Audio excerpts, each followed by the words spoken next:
আপনার নাম ধরে ডাকে। শফিক সাহেব, আপনারা কোনো কিছু করার আগে একবার ভাবেন না কেন? হ্যাঁ ম্যাম আসেন না। হ্যাঁ, তারপর যেটা আপনি কি বলছিলেন ওই ফাইলটার বিষয়ে? ম্যাম নিচে আপনার সিট এখানে। ম্যাম এখানে আমার একটা সাইন লাগবে।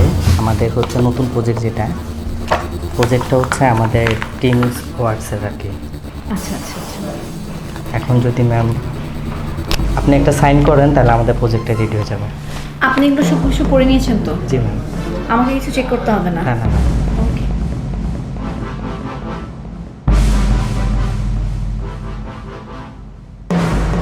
আর কোথাও?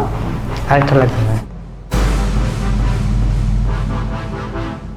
জি জি।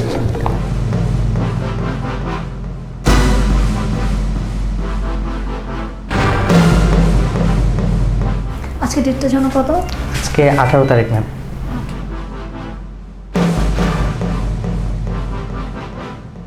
কিরে মা সাবিনা, তুই এখানে? সাবিনার নাম ধরে ডাকে। শফিক সাহেব, আপনারা কোনো কিছু করার আগে একবার ভাবেন না কেন? হ্যাঁ ম্যাম সাধারণ দারোয়ান হয়ে আপনাকে নাম ধরে ডাকতেছে। উনি সাধারণ দারোয়ান নাই, এই অফিসের দারোয়ান ছাড়া ওনার একটা পরিচয় আছে, সেটা হচ্ছে উনি আমার বাবা। সাধারণ দারোয়ান আপনার বাবা? হ্যাঁ, ইনি আমার সেই বাবা যে মা মারা যাওয়ার পরে মা বাবার দুজনের আদর আমাকে দিয়েছেন। জানেন, এই সেই বাবা যে ঈদে নিজেটা জামা না কিনে আমার স্কুলের ফিস দিয়েছেন।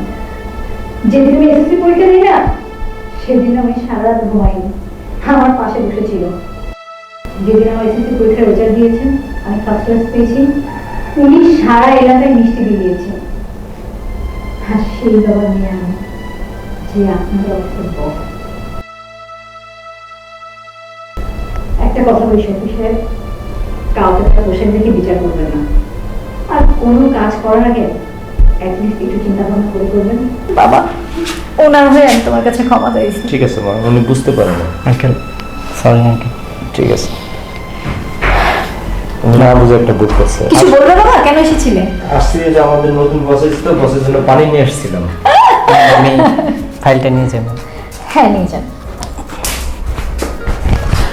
নতুন বস না, বস হচ্ছে তুমি।